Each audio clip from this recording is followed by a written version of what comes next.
Good afternoon Kenya, this is Kenya News Alerts. Karibuni sana kwenye show yetu mwafaka, show yetu ya kati ya siku, show yetu ambayo we said when it starts we're gonna be here, of which it started a few I'm gonna say a few hours ago, but here we've been. Sawa. So kidogo tukachelewa kidogo kufika, lakini ndo sisi hawa hapa tukiwaletile Kenya evening updates and sema nasi. So now it is on the 12th, and as we promised, watu wapo kwenye maandamano Nairobi kumechacha.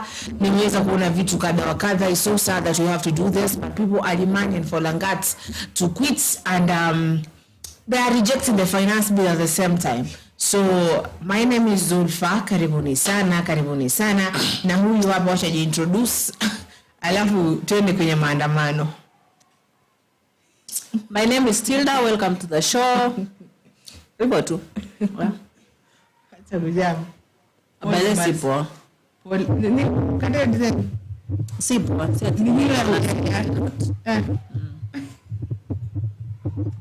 Now, we won't say that you belong together. Hi, now, let's go to maandamano.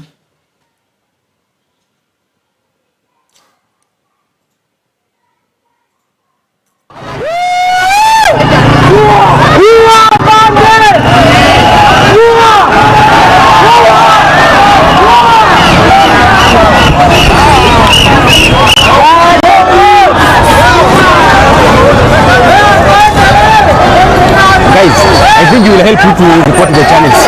Kama kuna channel ambayo inatumia nini yangu, help me to report those channels, guys. To report the channels zote.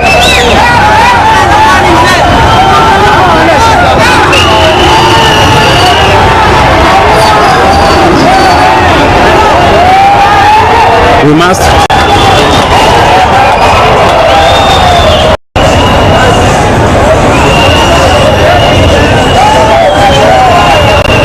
Niko kwa saizi, niko kwa Kenya News Alerts. Na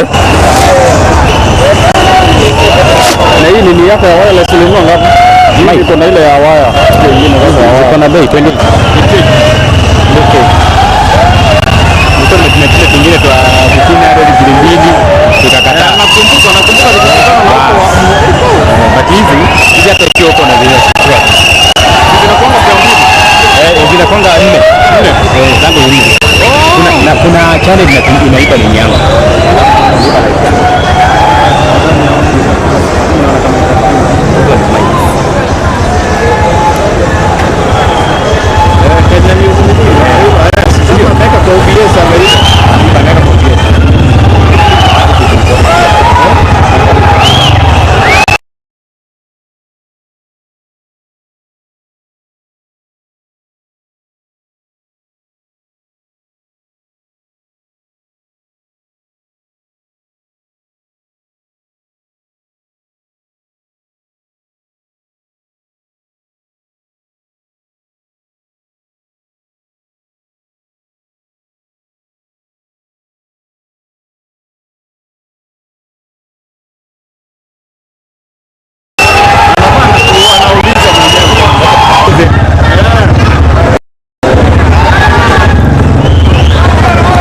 Thank you so much, guys.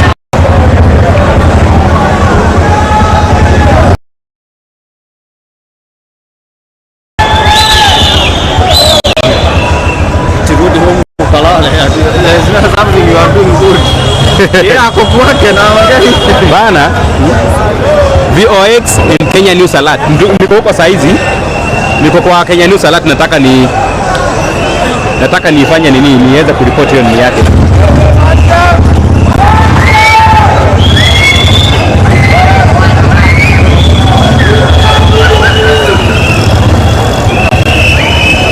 Hakuna mali imekutoa kwa hapo yako nini? Yes. Kwa hiyo. Na hiyo ina majina tumia na wewe inaweza kuwa ni vile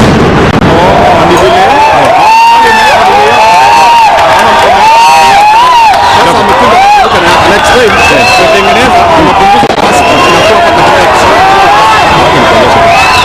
right now.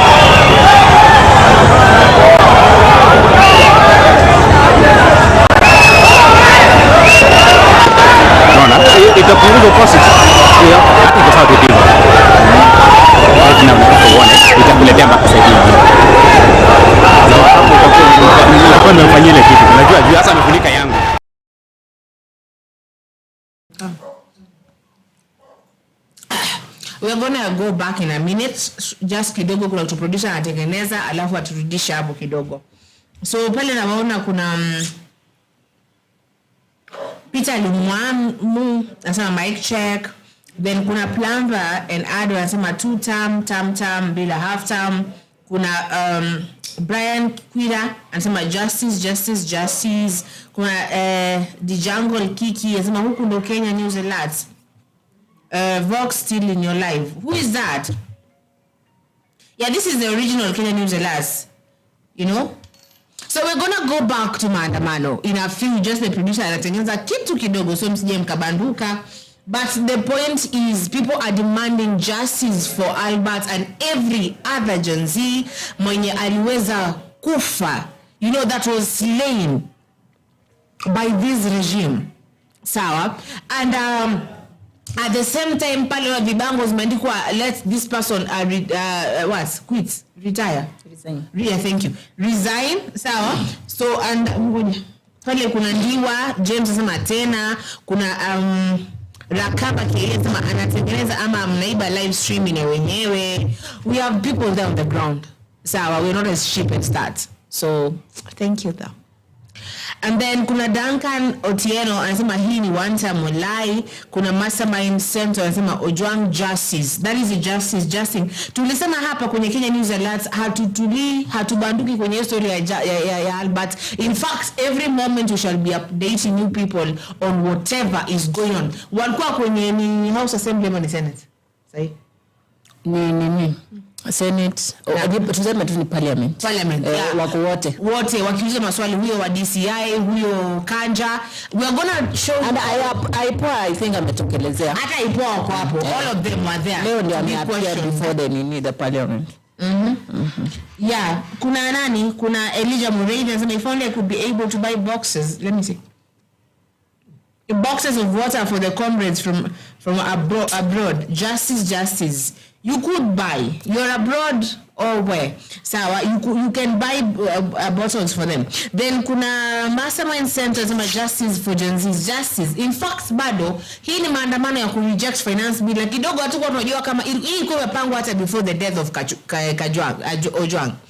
And on the 25th of June, the day that people occupied the parliament and where Eric Shienyi died and many others died, yeah, we are planning to commemorate, yeah. Inaitwa something kusherekea mashujaa wa Genz ambao waliweza kupigana na ku return the power back to the people. So yes, tell the people as we wait for the producer to return. What is happening right now, guys? Mesikia mkisema check the mic. Mimi nilikuwa at least mbali na mic kidogo, but I think if you don't get us or get me kwa mic, just sema hapo, okay, we will check the sound of the mics, okay? And what is happening today in the country? We are in Kenya, and this is Kenya News Alert TV. Sawa, guys, and we are rejecting finance bill, and we are fighting justice for Albert Ojwang. Again, we need nani? We need IG Kanja, IPOA, and DC nani huyo mkuu wa DCI Mr. Mohamed Amin.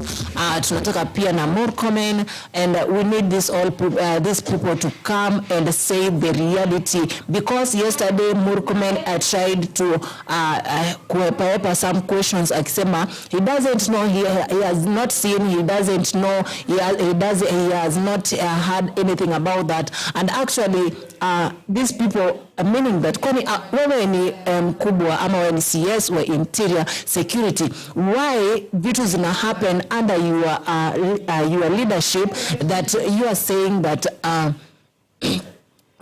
mambo yanafanyika na haujui, yeah? You are waiting for somebody else to tell you or to explain to you. You are the one when you had this thing or this case has happened in the hands of the police or in the hands of whoever they were, the DCI. You are the one, you could be the first person to get to that place. Now ujue uanze kuchunguza immediately nini may happen, because you knew you are the person that you are coming to ask questions. Mbona hii mambo yanafanyika? Because when you came to that that place, in that office, we told you that we don't want to see abductions and killings again. Okay? Yes. And you promised again what you're going to do is to make sure that abductions and killings have stopped. And the police are the ones to make sure these things have stopped. But right now, the answers that we are getting from you, or the work that you're working on us, is now your police, people who are under you, are those people who are doing the same thing that we say that we want it to stop. Okay?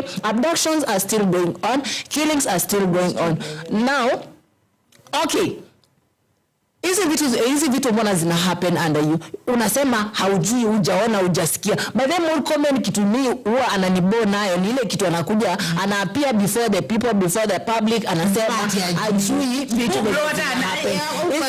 okay, it means that this person hata hajui ni kazi gani, hata anajui ni kazi gani anafaa kudu. Unasema aje haujui venye live ilistreamiwa? Sasa uko hapo na ni wewe ndo producer. Lakini boss, unajua by the way mimi sijui labda nani anieleze. Wewe unasema hivyo wewe. Sasa unasema manager anieleze. Au ni manager anakuelezea? Na wewe ndio uko hapo.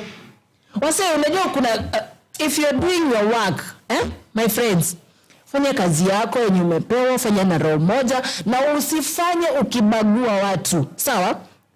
Why? By the way, kwa ule ambaye ameuliza budget, the producer is organizing that right now.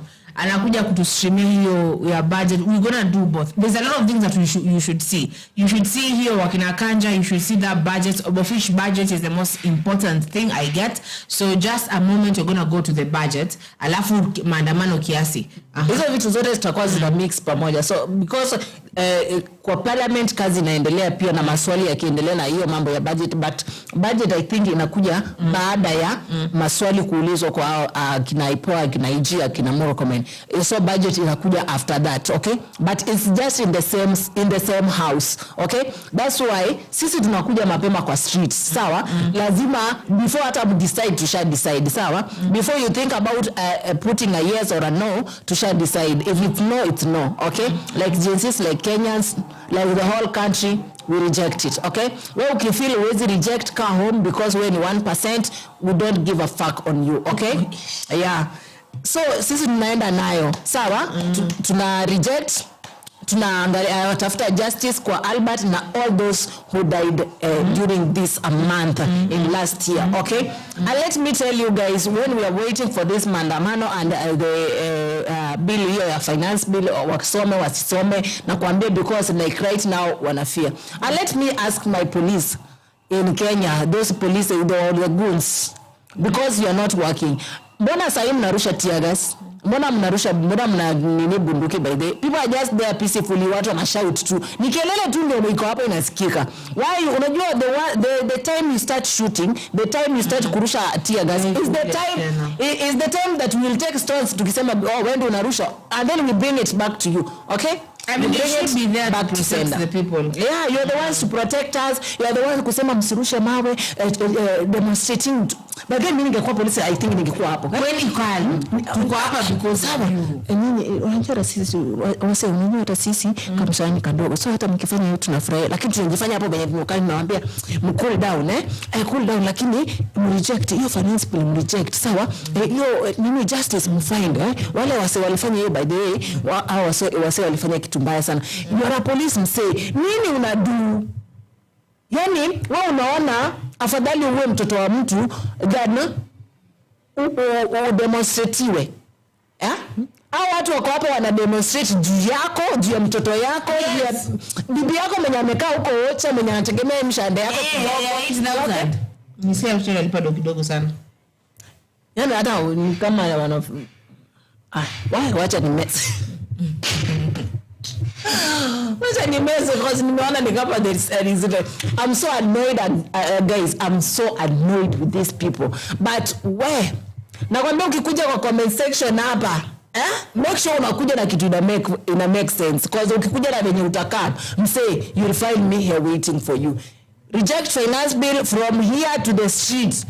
It doesn't matter itafika saa ngapi, we are rejecting the finance bill. Lagat, we want you to resign. Murkomen, we want you to resign. Ijikata, we want you to resign. We don't want those people in the office anymore. Ipoa, we don't want to see you anywhere. Just resign and go. Give give us peace now to look what is happening. Ama tunataka tuweke hapo sasa mtu mwenye atafanya kazi. Na saa hii si ni wale watu wenye mko hapa, watu mmezeka, watu mmeishi hapo miaka nenda miaka rudi. Kwani askari anaritaya na miaka ngapi so if I may ask? Mtu kwa serikali wala 65. Ajikanja kwa miaka ngapi if you guess? Kama 60. Hajafika? Mimi hata nilikuwa nimritaisha saa hii. Na hata siku retire na mwambie wewe beba tu vitu zako wewe bunduki. Okay, bunduki from Murkomen. I know bunduki na uniforms tuachie. Na boot. Badge. Eka badge hapo, eka gani hapo. Yo eka kila kitu pale. Eka hapo kwa meza. And walk out, brother. I think from Murkomen. Because Murkomen cannot be coming and saying you don't know.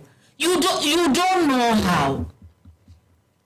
You don't know his words.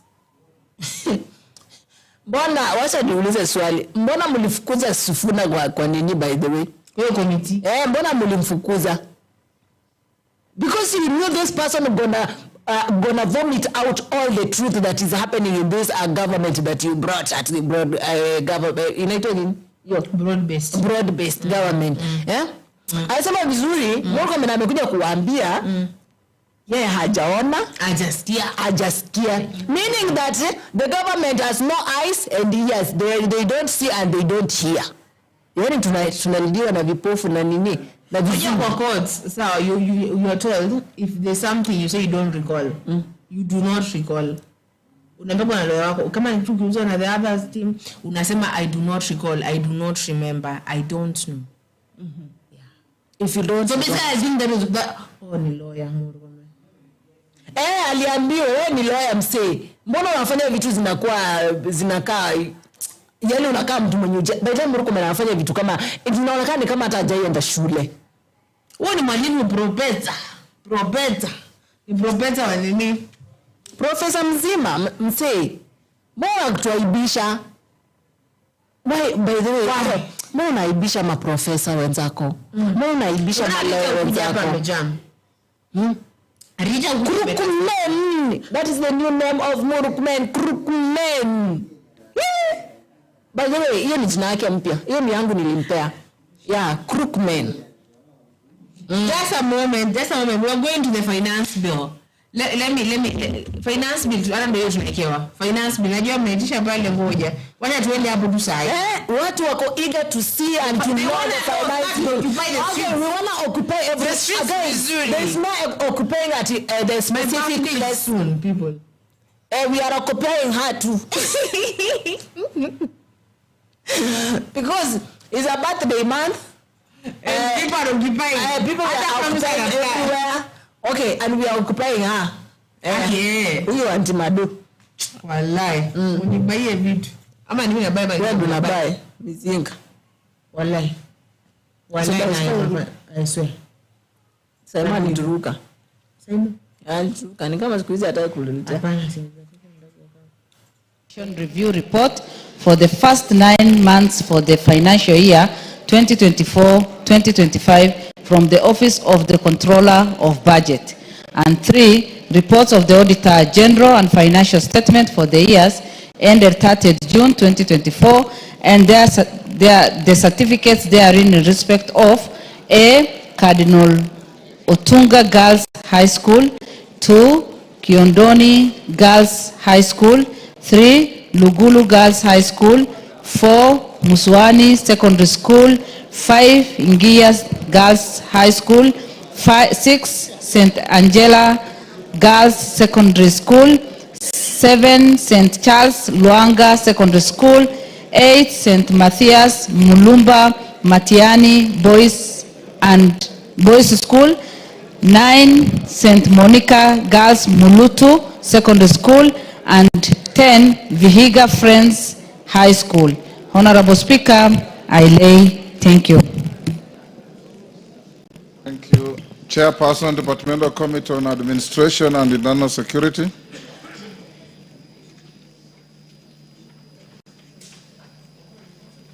Tongoyo.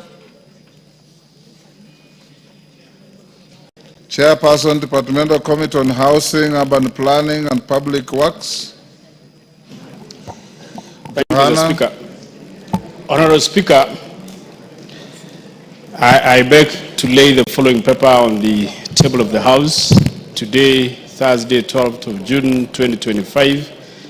A report of the Departmental Committee on Housing, Urban Planning and Public Works on its consideration of the Senate amendments to the National Construction Authority Amendment Bill, National Assembly number 59 of 2022.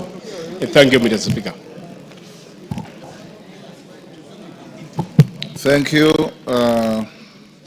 Next order.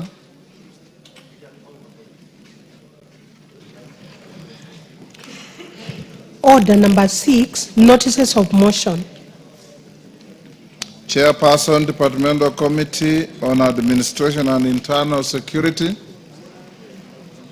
Raso, where is your chairman? Are you holding any brief?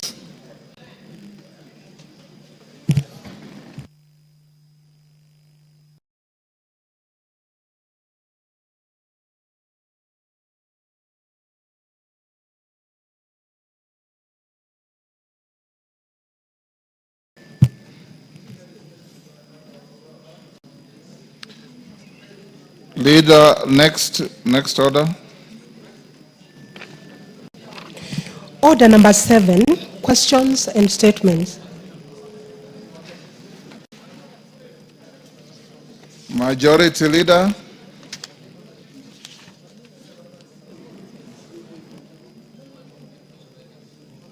Your Thursday statement.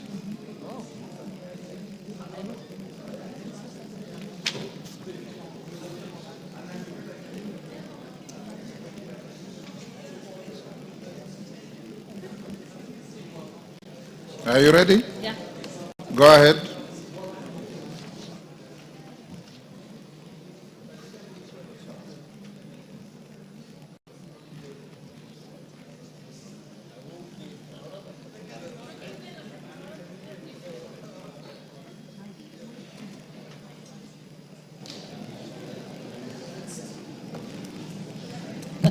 Naomi, Honorable Speaker, yes. pursuant to provisions of Standing Order 4.2a, I rise to give the following statement on behalf of the House Business Committee, which met on Tuesday, 10th June 2025, to prioritize business for consideration during the week.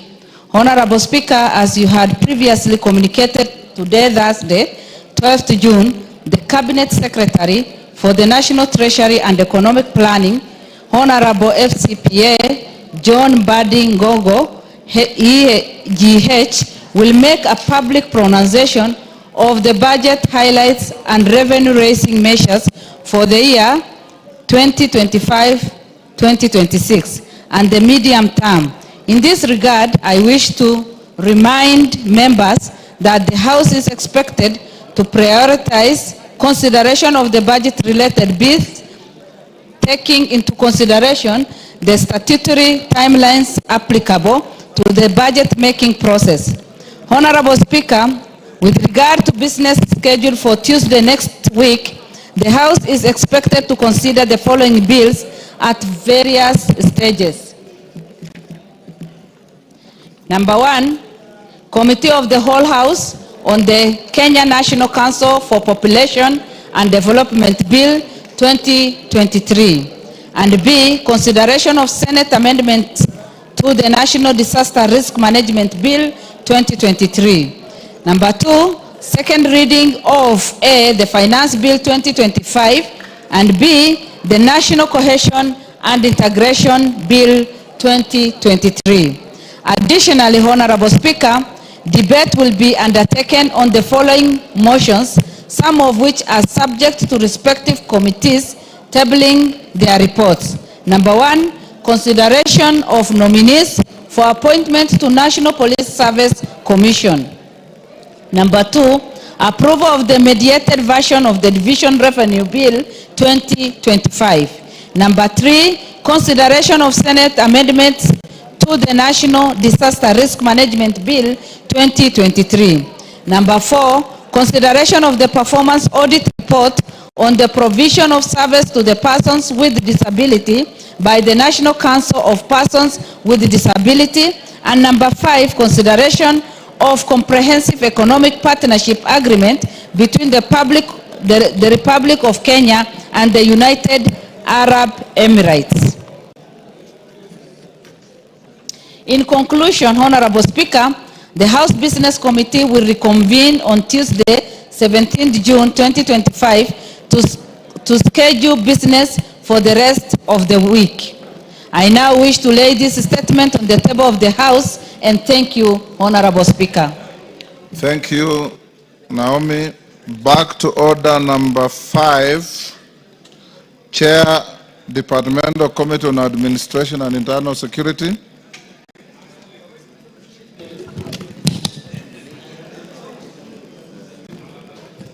Lay your paper. Yeah. Thank you, Honorable Speaker. Honorable Speaker, I beg to lay the following papers on the table of the House today, Thursday, 12th June 2025. Report of the Departmental Committee on Administration and Internal Security on its approval hearing of the following nominees for the appointment as members of the National Police Service Commission. 1, Ms. Peris Mudhoni Kimani, Mr. Benjamin Juma Ima, and Professor Coletta Suda. Thank you. I laid. At order number 6, proceed to give your notice of motion. Thank you, Honorable Speaker. Honorable Speaker, I beg to give the notice of the following motion, that taking into consideration the findings of Departmental Committee on Administration and Internal Security in its report on the approval hearing of nominees for appointment as members of the National Police Service Commission laid on the table of the House today, the 12th June 2025, and pursuant to the provision of Article 246(2) and 252 of the Constitution and Section 3 and 8 of the Public Appointment Parliamentary Approval Act Cap 7F, approve the appointment of the following nominees as members of National Police Service Commission. 1, Ms. Peris Mudhoni Kimani, Benjamin Juma Ima, and Professor Coletta Suda. Thank you, Honorable Speaker. Thank you. At order number 7, Chair, Committee on Security and Internal Administration and Internal Security, you have a date with the House. Musa Sirma, the orderly. Please, Nano. Are you ready? Thank you, Honorable Speaker. You did instruct me on behalf of this House, Honorable Speaker, to carry interrogation on the NPS, the IG, and the IPOA in regards to the unfortunate death of Albert Ojwang. And Honorable Speaker, I was to give a preliminary report on this House this afternoon, as you did instruct. But Honorable Speaker, we have just finished the interrogation 10 minutes ago, and the Secretariat have reported that they are not done with the report that I was supposed to table on this House. And I will kindly ask to be given up to Tuesday to be able to give a meaningful report before this House. But having said this, Honorable Speaker, good news, Honorable Speaker, the IPOA had confirmed to the committee that they are ready to arrest 3 individuals in connection to the murder of Albert Ojwang, Honorable Speaker. Actually, as early as now. Go on, then call mover. Yeah, I've said, Honorable Speaker. You know, it's not you to guide me. Go on. Tongo, you done? I know, Honorable Speaker, your attention was, of course, disrupted. I've said we are done with the interrogation of IG and IPOA just 10 minutes ago, and the report is not much ready, but I'm happy to report that IPOA had confirmed to us that they are ready to arrest 3 individuals in connection to the murder, as early as actually today. They are even actually looking for IG to give them the police to do the arrest. Thank you. Indeed, I've also been following the proceedings from my chamber, and I know you finished barely 20 minutes ago. Your request is not unreasonable. We will give you to Tuesday. It will be the first issue that will come to the floor of the House. Yes, Deputy Speaker. Thank you, Honorable Speaker. I just wanted to commend the Committee of Internal Security and Administration for the professional manner in which they conducted the interrogation of the DCI and the Interior Ministry in relation to the death of Albert Ojwang. It was not a public gallery theater like that happened in the Senate. They were very clear and very focused and deliberate on ensuring that whatever questions were asked were leading to ensuring that they get justice for the family of Albert Ojwang. So I want to congratulate the committee for their professionalism. Thank you, Honorable Speaker. Members, you know today is a day for special business. The chairman of the committee has said, order.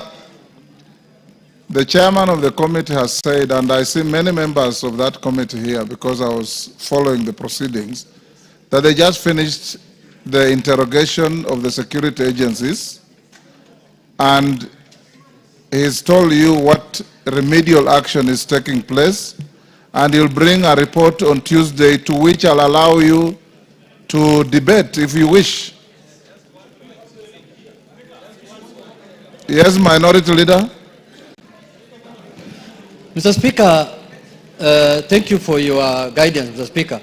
Mr. Speaker, this is a very, very serious matter, and it is good that Parliament seized of it, Mr. Speaker, and we have faith in the Committee of National Security of Parliament, Mr. Speaker, to bring us a very detailed report on what happened, Mr. Speaker. Mr. Speaker, this is a young man who has lost his life in a very mysterious way, Mr. Speaker, and the family is grieving. But I want to add to it, Mr. Speaker, that let us not politicize this matter. Let us leave the investigative agencies to do their work and report to this House, Mr. Speaker, and report to the country, Mr. Speaker. When one of our colleagues here abducted himself, the police did a fantastic job. They told us what happened. So, Mr. Speaker, we expect a detailed report of that nature, Mr. Speaker, from the police soon as possible, Mr. Speaker. Because, Mr. Speaker, as people from the Fish Lake region, we are grieving, Mr. Speaker. We have lost a very young, prominent young boy, Mr. Speaker, who had a very bright future. But when I see people taking advantage of it politically, Mr. Speaker, I feel very sad, Mr. Speaker.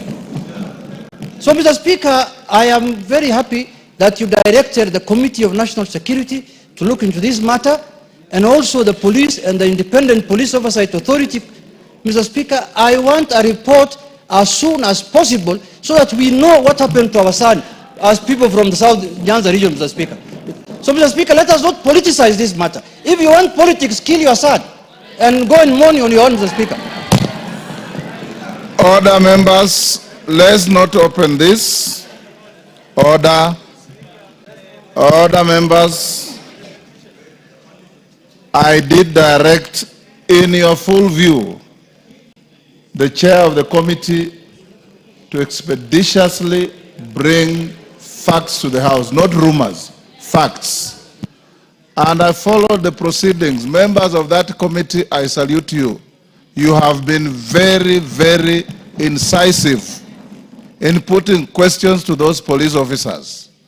And I hope and believe that on Tuesday, Tongoyo, you bring a comprehensive report, and any one of you who wants to comment, who has material to add, I'll give you an opportunity. We must move to the next business. Call out order number. You have already said that. Yes. Go to order number 8. Order number 8, motion. Report of the Committee of the Whole House on the Culture Bill, National Assembly Bills number 12 of 2024. Question to be put on that reading.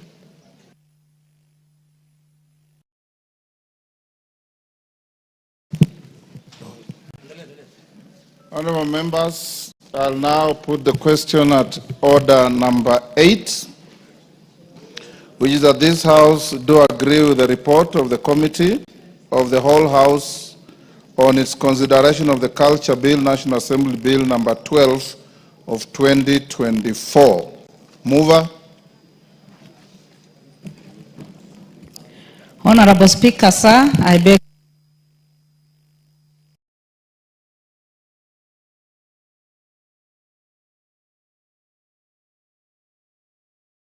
to the disruption by the minority leader, that this House do agree with the report of the Committee of the whole House on its consideration of the Culture Bill, National Assembly Bill number 12 of 2024. As men of that opinion say aye. Aye. Will those of the contrary opinion say nay? The ayes have it. Mover. Honorable Speaker, sir, I beg to move that the Culture Bill, National Assembly Bill number 12 of 2024 be now read a third time, and I also request Honorable Catherine Omanyo, a strong member of that group, to second. I second fully because I was involved from A to Z. I beg to second. Honorable members, I now propose the question, which is that the Culture Bill, National Assembly Bill number 12 of 2024 be now read a third time. Do I put the question? Yes. I now put the question, and I confirm that we have quorum in the House, which is that the Culture Bill, National Assembly Bill number 12 of 2024 be now read a third time. As members of that opinion say aye. Aye. Will those of the contrary opinion say nay? The ayes have it. A bill for an act of Parliament to give effect to Article 11(3)(a) of the Constitution to provide for the protection and promotion of culture and the cultural heritage of communities and for connected purposes. Next order. Order number 9, motion. Report on the Consolidated Fund Services expenditures for the estimates for the financial year 2025-2026. Question to be put. Order, member walking into the chamber, take the nearest seat. Honorable members, I now put the question at order number 9, which is that this House adopts the report of the Public Debt and Privatization Committee on its consideration of the Consolidated Fund Services for the budget estimates for financial year 2025-2026 laid on the table of the House on Wednesday, 11th June 2025. As members of that opinion say aye. Aye. Will those of the contrary opinion say nay? The ayes have it. Next. Order number 10, the Learners with Disabilities Bill, Senate Bill number 4 of 2023. Second reading. Question to be put.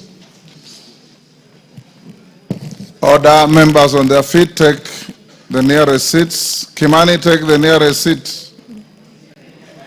I didn't tell you to race across the floor. Honorable members, I now put the question at order number 10, which is that the Learners with Disabilities Bill, Senate Bill number 4 of 2023 be now read a second time. As members of that opinion say aye. Aye. Will those of the contrary opinion say nay? The ayes have it. Next. A bill for an act of Parliament to provide for the education of learners with disabilities, for the conduct of educational institutions, for learners with disabilities, and for connected purposes. Next. Order number 11, the Political Parties Amendment number 2 Bill, Senate Bill number 26 of 2024. Second reading. Question to be put. Order, Commissioner Faith. Take your seat.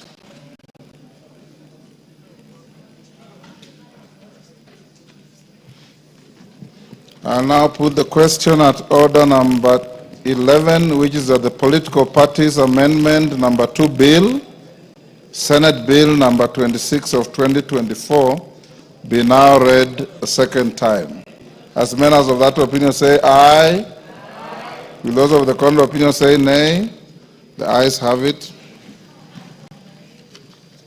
A bill for an act of parliament to amend the Political Parties Act, Cap 7D, and for connected purposes. Next, Chair of Budget Committee, you have Finance, sorry, you have some papers to lay on the table. Honorable Speaker, I beg to lay the following paper on the table of the House today, Thursday, the 12th of June 2025. A report on the Departmental Committee on Finance and National Planning on its consideration of the Finance Bill, National Assembly Bill number 19 of 2025.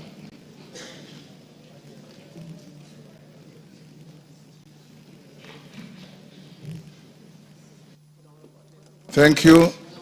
Yes, Minority Leader.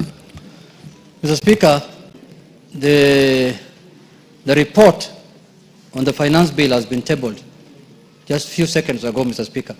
Correct. And once it is tabled, Mr. Speaker, it becomes a public document. Mr. Speaker, we want to urge the citizenry, together with members of our colleagues, to read the report, because there are 3-4 versions of finance bills in the country, Mr. Speaker, and everybody is talking about his own finance bill. Some will tell you bread is being taxed, others will tell you shoes are being taxed, others will tell you oxygen is being taxed. Mr. Speaker, the real finance bill, and it is recommendation and it is report, which they did extensive public participation, has just been tabled, Mr. Speaker, by the chairman of the Finance Committee. So I'm talking to the country at large and colleagues that please, this is the finance bill that has been brought.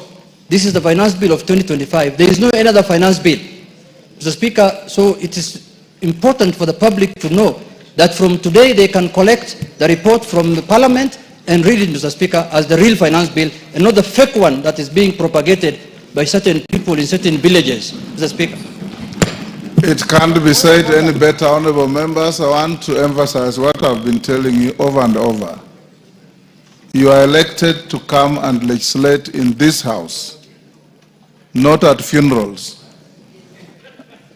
And you'll see many of you going to oppose non-existent clauses in the bill at funerals. But when you come to the house, you are nil by mouth. That is not how to legislate. Yes, Robert Mbui. Yeah, thank you, Mr. Speaker. You know, the finance bill is not being tabled today. It's been around. Yes. What is being tabled today is the report of the committee. Yes. So we've been discussing the finance bill, and the public has been discussing the finance bill, so that those contents that were probably very uncomfortable for people would be removed. So I wanted to clarify that. But Mr. Speaker, I just wanted to, before the CS for Treasury comes here, you know, we have two major issues that as members of Parliament we are still, you know, waiting to get a solution to. One of them is the issue of CDF funds for this financial year. And the other issue is a decision made by a court on a matter of RMLF. It would have been important for us to get an answer so that we can be comfortable listening to the PS. Otherwise we'll be seated here feeling bitter and listening to the PS the CS giving us a story. So Mr. Speaker, I don't know, is there a way we can get a response from the chair of NGCDF and also the chair of BSC on those two matters? Thank you, Mr. Speaker. Honorable Robert Mbui, you have a legitimate concern, but I want to also advise you that 10 minutes before I came to the chamber, your colleagues from both sides of the House, numbering close to 100, walked to the Speaker's chamber with exactly the same concerns. And I did explain to them in very clear terms and details. And we reached an understanding that the worries that you have, since you are not in the meeting, are neither here nor there. We are okay, and you'll be okay. And if you want to order Honorable Naika, it's out of order to do what you are doing, and you are a senior in this house. So, Robert, I know the concerns are legitimate and the process we are taking are equally satisfactory. So hold your horses on that. I am your last line of defense on all these issues, and you know that. Majority Leader, would you now look for the Minister of National Treasury and walk him into the chamber for the solemn business of this afternoon?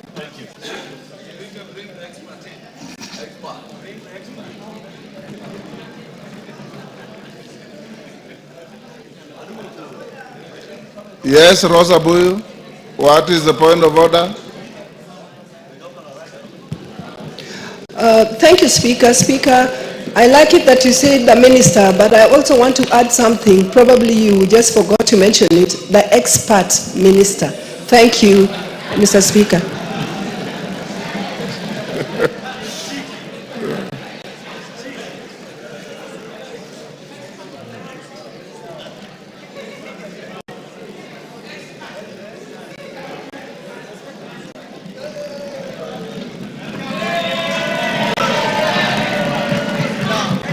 Minister, take your seat. Take your seat. Order. Members on their feet, take your seats.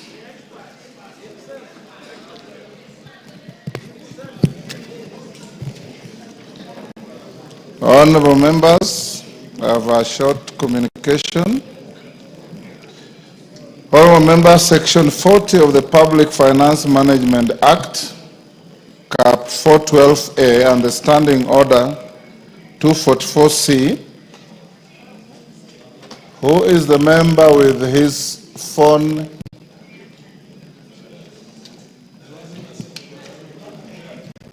Who is the member behind KJ? Honorable Gonzirai, you are one of the fathers of this house. We forgive you. Okay, other members. Section 40 of the Public Finance Management Act, Cap 412A, and Standing Order 244C require the Cabinet Secretary for the National Treasury and Economic Planning to make a public pronouncement on the budget policy highlights and revenue-raising measures for the national government. Say that, honorable members, and before we proceed, I take this opportunity to acknowledge and recognize the presence of distinguished guests in the galleries of the House today, both the Speaker's Gallery and the public gallery. They include members of Cabinet, Principal Secretaries, Chairpersons, and Chief Executive Officers of various parastatals, senior government officials, members of the Diplomatic Corps, and development partners. Of Standing Order 244C3, the Cabinet Secretary shall be heard in total silence, without question or clarification being sought by any one of you. Honorable members, and you'll only cheer by thumping your feet, not by verbal expressions. Honorable members, I now interrupt the business of the House to allow the Cabinet Secretary to make a public pronouncement on the budget policy highlights and revenue-raising measures for the national government for the financial year 2025-2026. The Cabinet Secretary for the National Treasury and Economic Planning, Honorable FCPA John Mbandi Ngonga, AGH. You are now invited to proceed. I thank you, members. Yes.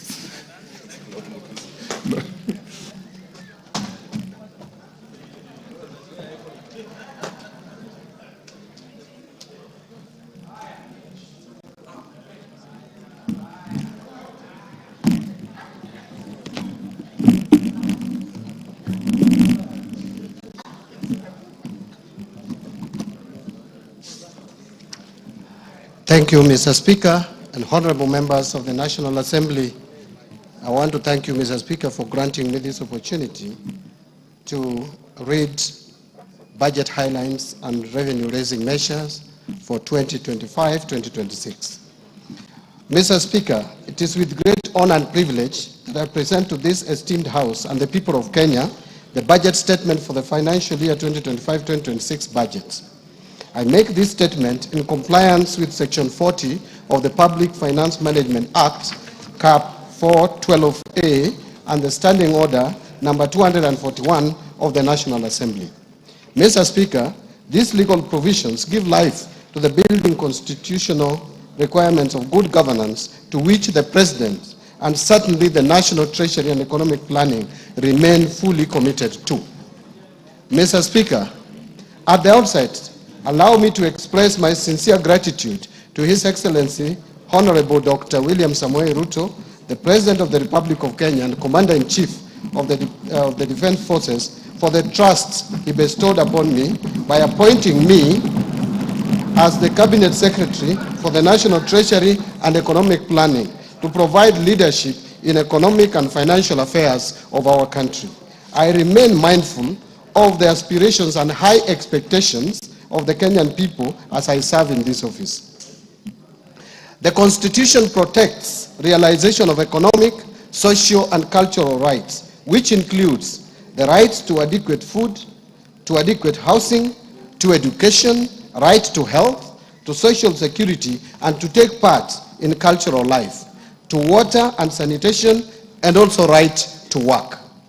This budget, Mr. Speaker, speaks to these rights and reaffirms the priority policies and strategies aimed at stimulating economic recovery articulated in the bottom-up economic transformation agenda, otherwise known as BETTER, while highlighting the achievements over the past 2.5 years in enhancing the livelihoods of Kenyans.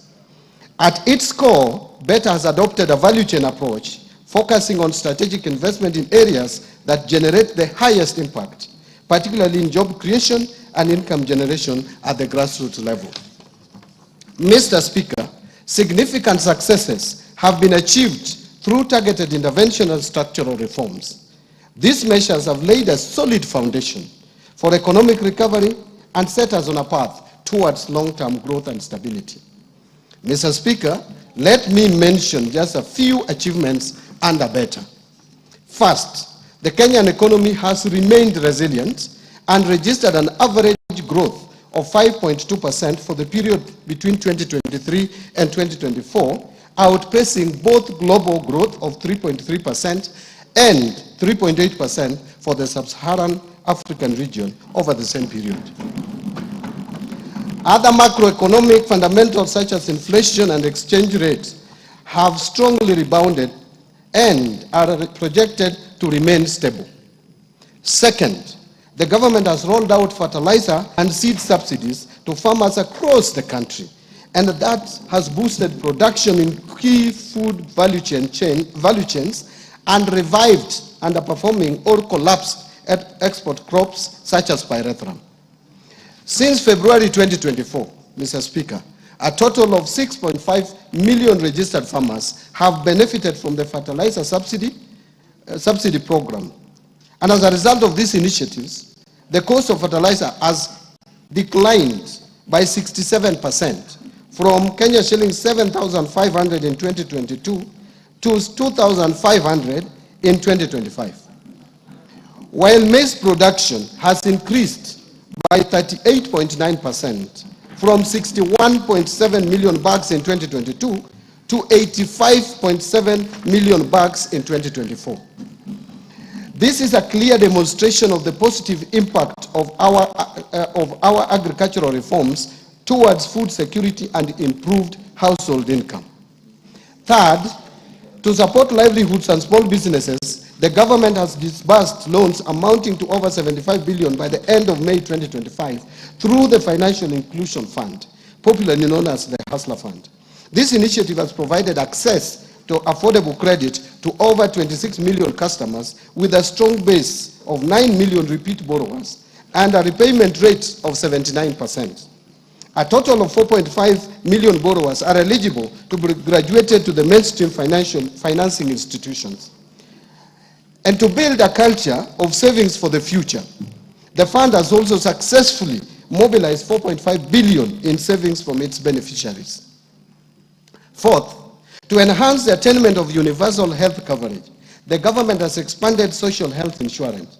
And as of May 2025, more than 22 million Kenyans were registered with the Social Health Authority, what we call SHA, representing a remarkable 175% increase in membership compared to the 8 million previously enrolled under the defunct National Hospital Insurance Fund, NHIF. This marks a major milestone, Mr. Speaker, in our health sector reforms and brings us closer to our goal of equitable, affordable, and accessible health care for all. Fifth, in fulfillment of the commitment to deepen home ownership and close the housing gap, the government has facilitated the construction of affordable housing units across the country. Since September 2022, 2,379 affordable housing units have been completed across 4 counties, with another 11,000 units in the last stages of completion. The units have been advertised for sale to the public through the Bomayangu platform. And in addition, there are 148,465 units under active construction across the remaining 43 counties. As part of the program, the government is also supporting the development of institutional housing for the uniformed services and students. Mr. Speaker and honorable members, these efforts have created over 250,000 direct and indirect jobs for Kenyans. In addition, over 11 billion has been ring-fenced for Juakali and MSMEs to support local fabrication of steel doors, windows, and other construction materials. Sixth, to drive digital transformation and inclusion, the government has expanded last-mile fiber optic connectivity to 13,590 kilometers in 2025, up from 8,900 kilometers in 2022, an increase of 53%. Two, established 285 digital hubs across the country, and also increased the number of digitized government services from 350 in 2022 to 20,985 in 2025 through integration with the e-citizen and mobile platforms, ensuring seamless access for all Kenyans. Seventh, to promote access to reliable and competitive energy, the government has expanded energy generation by installing an additional 167 megawatts of electricity from 3,076 megawatts in 2022 to 3,243 megawatts in 2025. This has enabled connection of 932,839 more customers to electricity. The system peak has increased from 2,149 megawatts of electricity in July 2022 to 2,316 megawatts of electricity in February 2025. The total number of customers connected to electricity has increased to 10 million in 2025 from 8.9 million in 2022. Eighth, to boost education and training outcomes in the country as a tool of creating equality in the society, the government has invested significant resources and implemented radical changes in the education sector. And these include resolving the uncertainty around the competency-based curriculum, CBC, launching of the Kenya Education Management Information System to consolidate all existing student registers from early childhood development to institutions of higher learning into a single centralized database. And three, rolling out of a new student-focused higher education focusing model with special emphasis for students from vulnerable families. Additionally, in order to improve the teacher-student ratio, the government has recruited 76,000 teachers, including junior secondary school teachers. Ninth, to enhance domestic and regional connectivity, boost rural productivity, improve urban informal settlements, and reduce urban congestion, this government has constructed an additional 1,574 kilometers of roads and 129 bridges from 2022 to April 30th, 2025. Further, the government has rehabilitated an additional 212 kilometers of roads and periodically maintains 126,177 kilometers of roads. 10. The government has also made significant progress in expanding social protection through the Inua Jamii Cash Transfer Program. From 2022 to 2025, the number of households with orphans and vulnerable children receiving support has increased by 65% to 428,421. Additionally, persons living with disabilities registered for support grew by 34% to 59,637. The number of senior citizens aged 70 years and above registered for social protection also rose by 66% to over 1.2 million. These efforts have provided stable incomes to the beneficiaries and reduced their dependency on relatives, enhancing their dignity and quality of life. Mr. Speaker and honorable members, notwithstanding these achievements, we are aware that a lot remains to be done in order to address the pressing challenges facing Kenyans. And Mr. Speaker, in this year's budget-making process, we accorded Kenyans an opportunity to share their views on how to address the economic challenges facing our country. In my various engagements at open barasas and in the media, Kenyans have been very resolute in voicing their concerns that include overtaxation and high cost of living, unemployment, need for protection of the poor and vulnerable, and more importantly, the need to reduce government expenditure and wastage of resources across the national and county governments. Mr. Speaker, I am alive to these domestic challenges facing Kenyans and the external factors such as geopolitical tensions and shifting global trade dynamics that lead to escalation of the cost of essential commodities in the country, requiring comprehensive responses by government. As you may recall, the social unrest precipitated by the Finance Bill of 2024 brought to the fore the importance of values and principles of governance as enshrined in our Constitution. In response and to win public trust, we have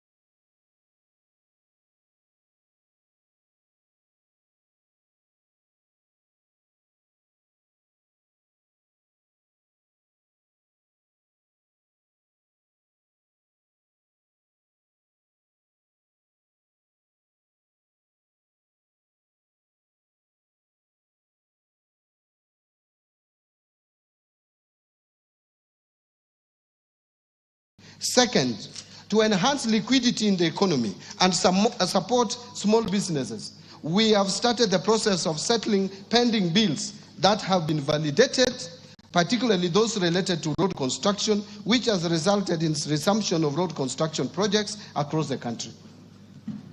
Mr. Speaker, the pending bills verification committee will share their final report by the end of June 2025. This report will be analyzed and recommendations tabled in Cabinet for approval, after which we shall embark on the process of clearing the eligible bills, starting with those related to individuals, businesses, and the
Hadi maandamano imeisha.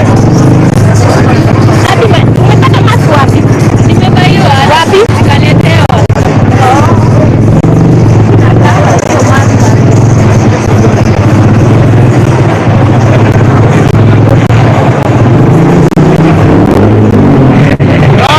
Live bullet.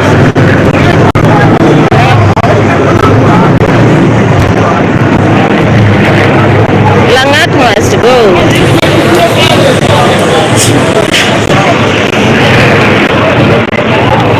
Guys, who joined the live.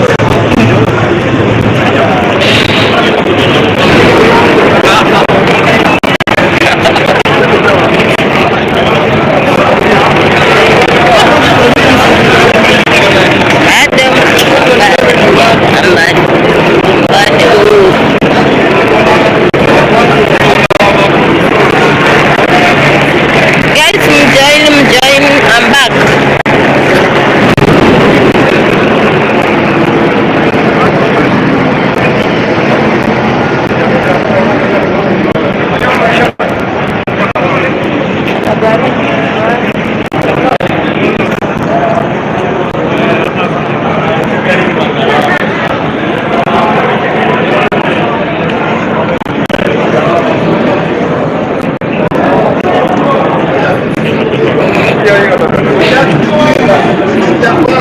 We are waiting for the 24th and 25th.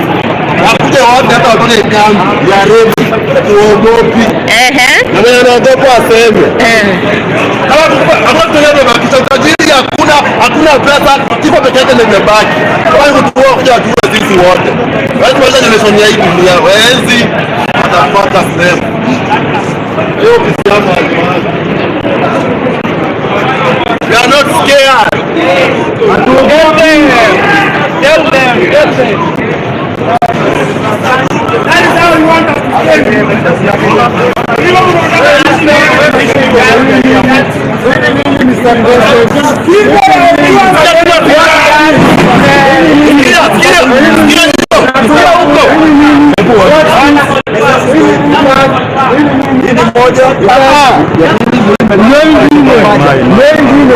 na tumekuja kuitisha justice, lakini justice tumekuja kuitisha na tunapigwa risasi. Tulisema Eli Jangat aende nyumbani, lakini tunatokea Ruto anamtetea. Kwa nini Ruto anatetea Ojwang? Kwa nini Ojwang?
Baba atakuwa mtu mzima ako na akili.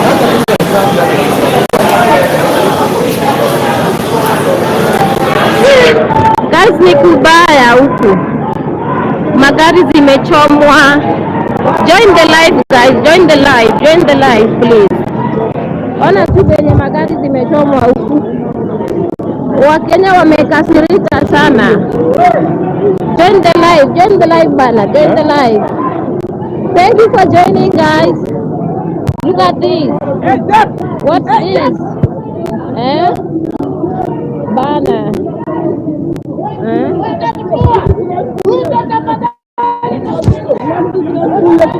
Yeah, live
ni kubaya huku bana. Matiang'I. Live bule. Ona gari ndio imekuja ya kuzima gari ya maji ndio imefika.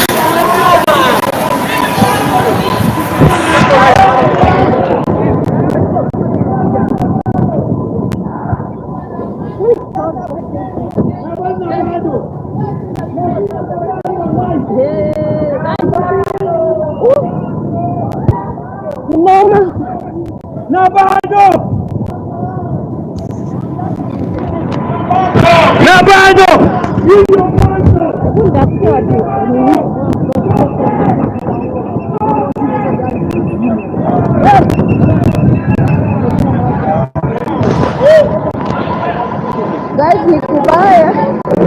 Naona hiyo maji. Maji imekuja kuzima moto. Kenya tuko sasa bro. Huko ambieni hapo comment.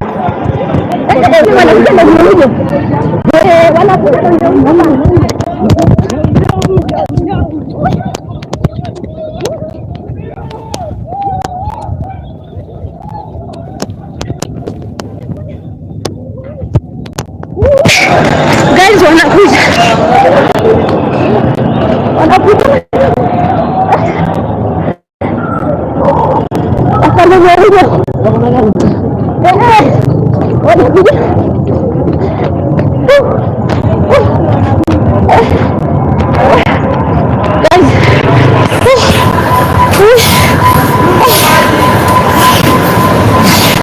Video gari ya maji.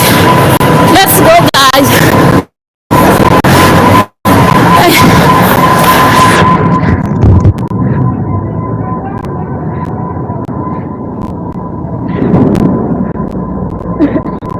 Let's go.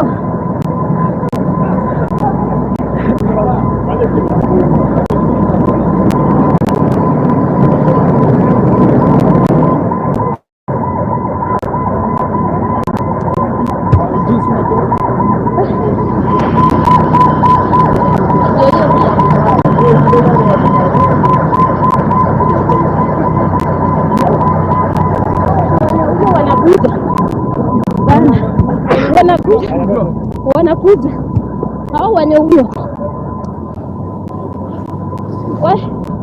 bana, ni kubaya huku.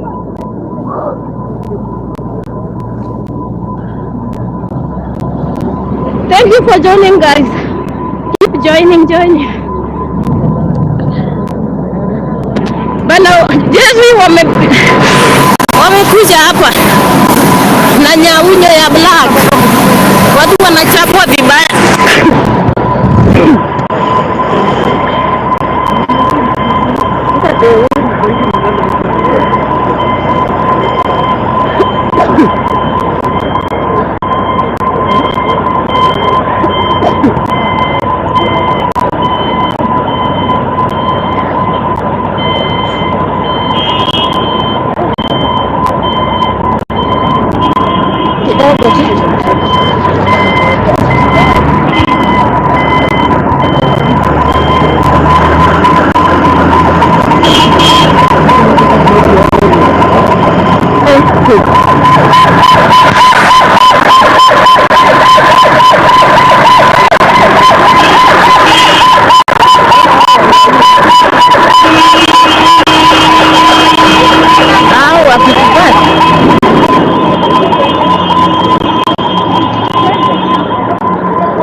Hapana. Yes, nirudi huko kwa maskari.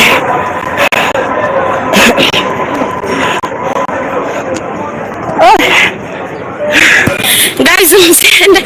Ni kubaya. Tunakimbizwa.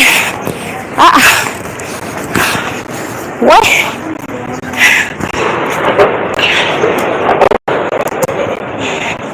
Hii kubaya.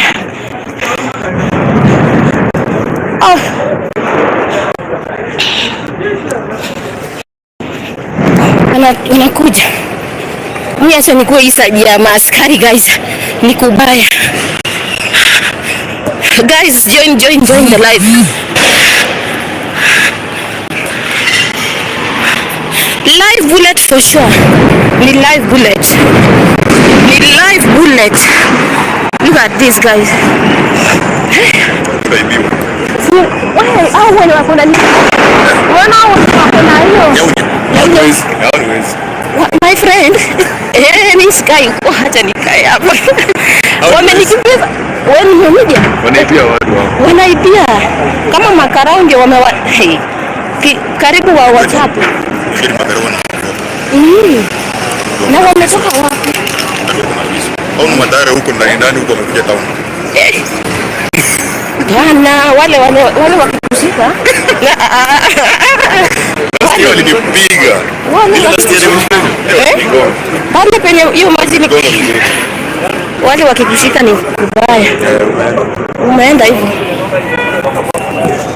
Mimi hata nimeogopa. Watu wenye Kiagasio ni fresh. Ina nini?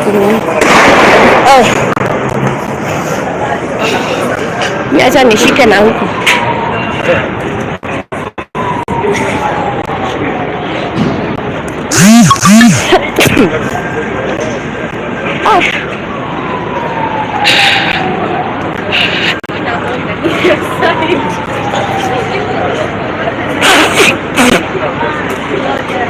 Guys, nakubaya huko.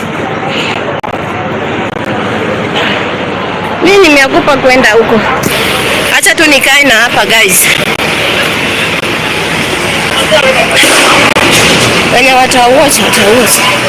Lakini niingie huko.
Guys, mimi siende huko.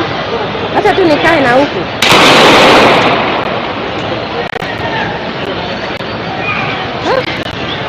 Wako huko ndani.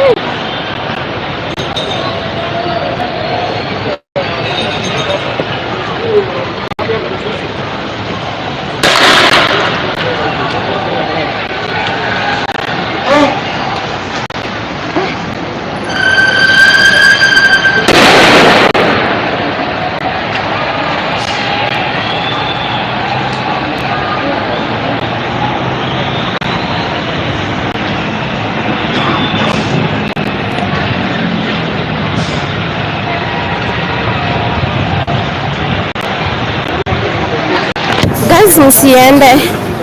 Siwezi risk maisha yangu niende huko ndani. Watu wanapigwa vibaya. Siwezi risk.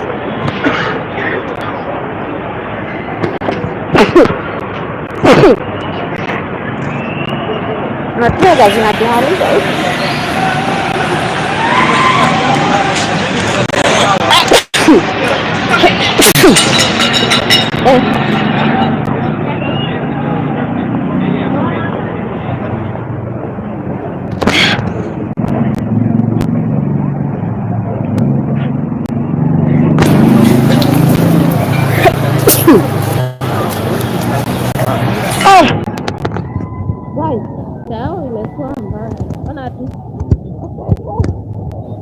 Huko wanataka kuingia, unaona? Wako huko ndani. Na mimi siwezi kuingia huko.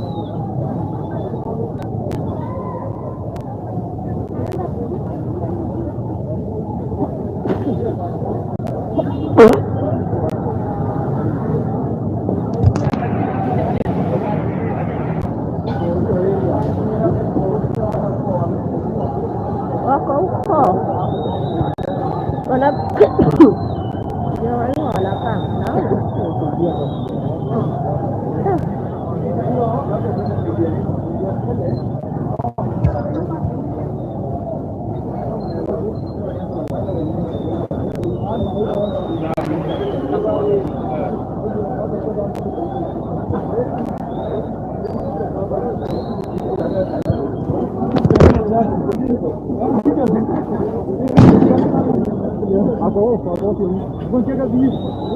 Ile ameanguka chini.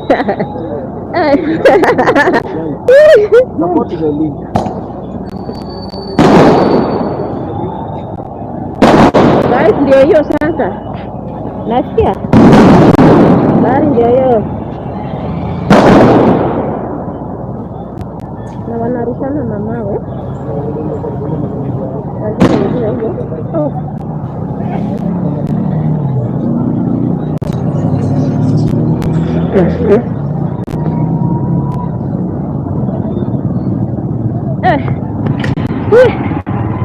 What?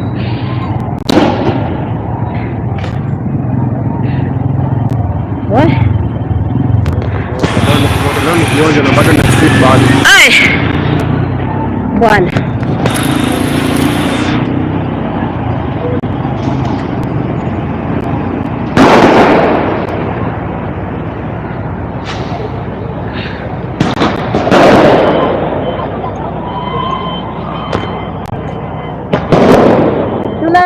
You guys, tuna risk ni kubaya huku.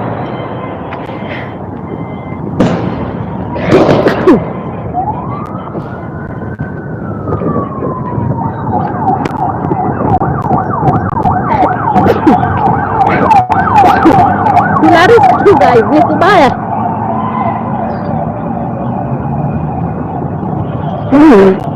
Tuna risk you guys, ni kubaya huku. Mimi nataka kukaa na maaskari karibu.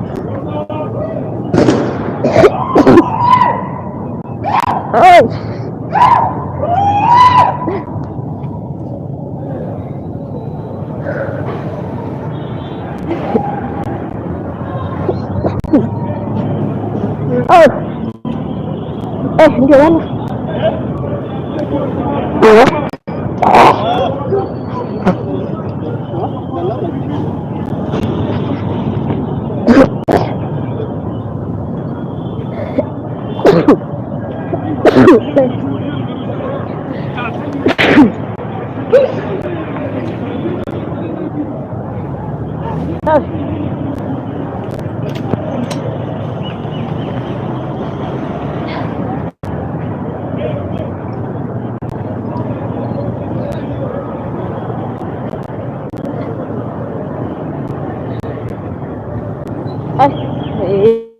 Nisibaki hapa ni bwana.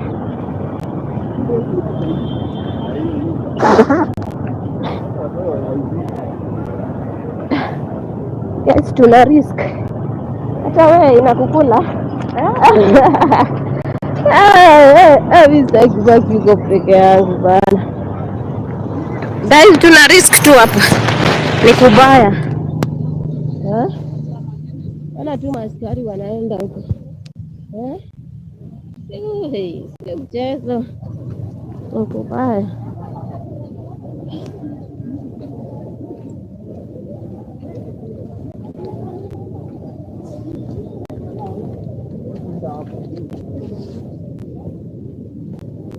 Huwezi jua watu wa media wote. Kama najua mimi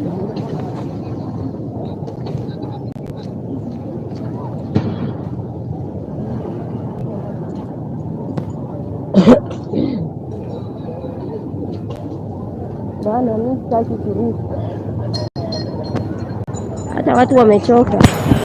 Sitaki kuriska hapo.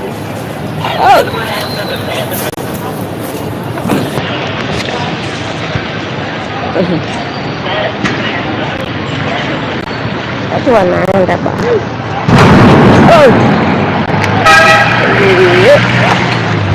Malipuko.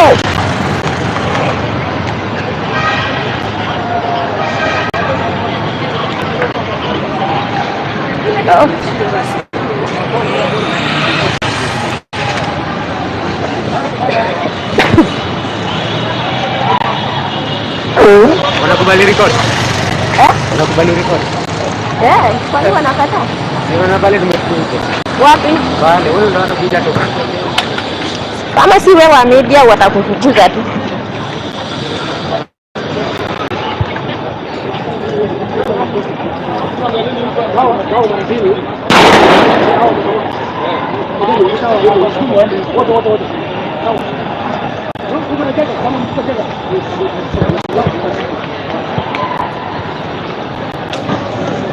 Wah, guys, ni kubaya.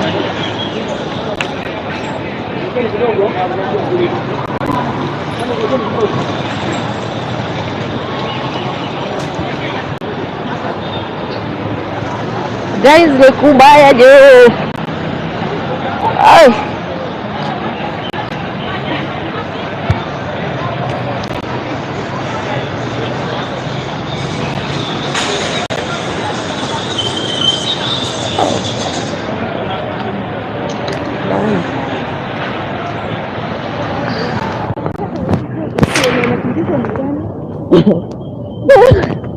Wanakimbiza watu. Ona tu huko. Ni kubaya huko.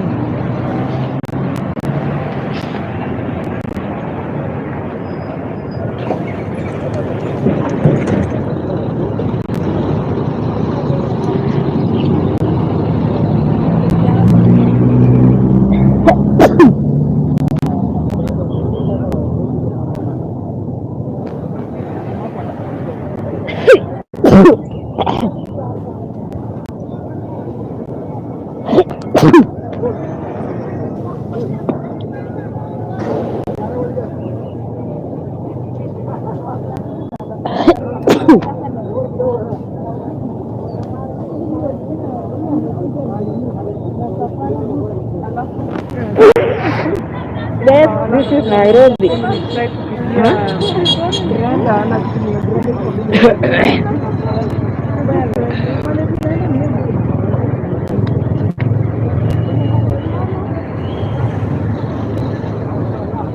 Wani wamerudi hiyo side ingine.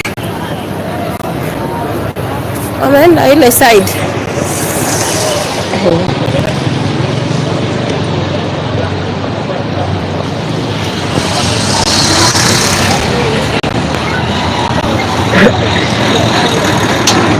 Guys, mambo ni live.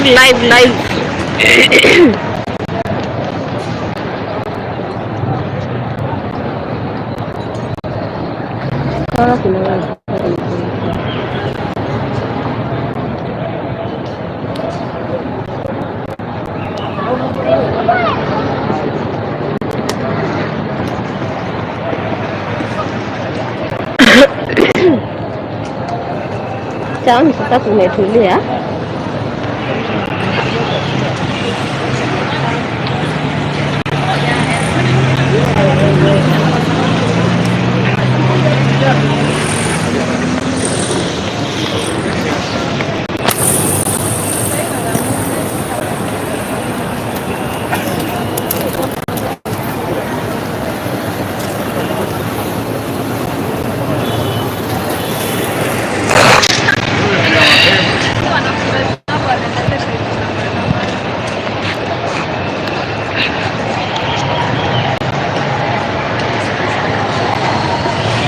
Wako huko guys, wanakuja wako huko.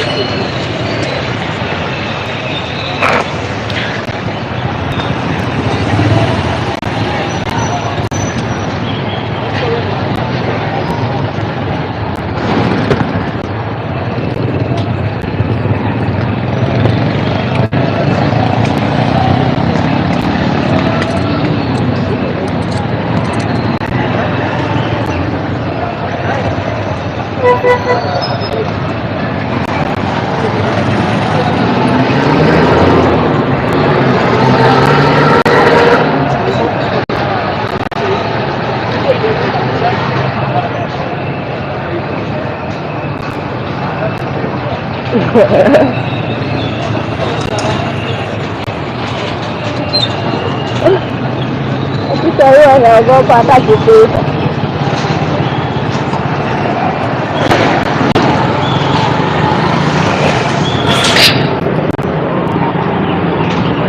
Haya, gari ndio hiyo inaenda.